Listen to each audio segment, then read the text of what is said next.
BNP হচ্ছে জন্মগতভাবে একটা মুনাফিকের দল। মোল্লা রুশিলায় সিন্নি খাইলো, কিন্তু মোল্লা এখনো পর্যন্ত চিনতে পারলো না। চাকরি কোটার ভিতরে কোটা প্রথা থাকবে না, চাকরির ক্ষেত্রে সকলের সমান অধিকার থাকবে।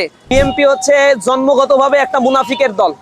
এই মুনাফিকের দল বারবার মুনাফিকি করে ক্ষমতায় আসে, কিন্তু তারা যে কথা দেয় সে কথা তারা রাখে না। এর আগে আপনারা দেখেছেন 96 সালে তারা যখন তত্ত্বাবধায়ক সরকারের কথা বলেছিল, কিন্তু তত্ত্বাবধায়ক সরকারের বেনিফিশিয়ারি হয়ে ক্ষমতায় এসে সেই তত্ত্বাবধায়ক সরকার না দিয়ে একচেটিয়া দলীয় অধীনে নির্বাচন দিয়েছিল। 18 দিনও তারা পরবর্তীতে টিকতে পারে নাই। তত্ত্বাবধায়ক সরকারের অধীনে নির্বাচন দিয়ে তাদের লেজ গুটিয়ে পালিয়ে যেতে হয়েছিল।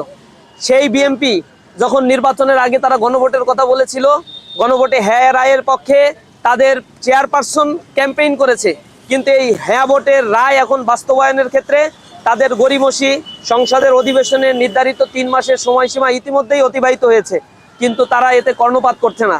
এই দলটা তাদের এই নেফাকি চরিত্রের কারণেই এই বাংলাদেশের মানুষের কাছে একদিন ধরা খাবে অথবা ধ্বংস হবে। আপনারা জানেন যে এই দলের উৎপত্তি হয়েছে এই গণভোটের মাধ্যমে।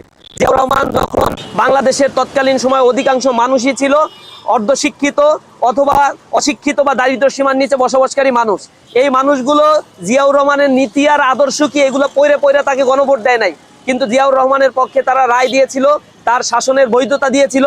তার পরবর্তীতে এই দলটি এই জিয়াউর রহমানের হাতেই বিএনপির গঠন হয়েছে।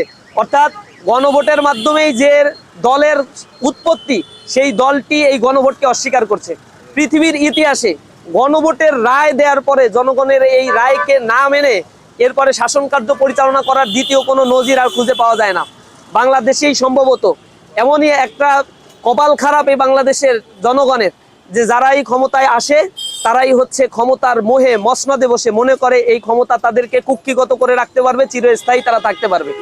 মোল্লা রুশিলায় সিন্নি খাইলো, কিন্তু মোল্লা এখনো পর্যন্ত চিনতে পারলো না যে জুলাই বিপ্লবীরা শহীদেরা এখানে শহীদের মায়েরা উপস্থিত হয়েছে। আমি দেখতে পেয়েছি এখানে জুলাই আহত যারা ছিল, হাত হারিয়েছে, পা হারিয়েছে, চক্ষু হারিয়েছে, পঙ্গুত্ব বরণ করেছে, যাদের রক্তের উপরে দাঁড়িয়ে লন্ডন থেকে এসে রাজনীতি করার সুযোগ পাচ্ছে, যাদের রক্তের উপরে দাঁড়িয়ে শিলং থেকে ফেরত আসার সুযোগ পাচ্ছে, যার কারণে তার বংশের অন্য ছেলে তাদের স্ত্রীরা এখন বাংলাদেশের গুরুত্বপূর্ণ পদগুলো আবার দখল করে রেখেছে। তাদের মনে রাখা উচিত ছিল এই জুলাই বিপ্লবটা সংগঠিত হয়েছিল বৈষম্য বিরোধী আন্দোলনের একটা প্ল্যাটফর্মের উপরে দাঁড়িয়ে। যাদের কথা ছিল এই সমাজে আর কোনো বৈষম্য থাকবে না, চাকরি কোটার ভিতরে কোটা প্রথা থাকবে না, চাকরির ক্ষেত্রে সকলের সমান অধিকার থাকবে, কোনো মামা খালুর জোরে আর কোনো চাকরি হবে না।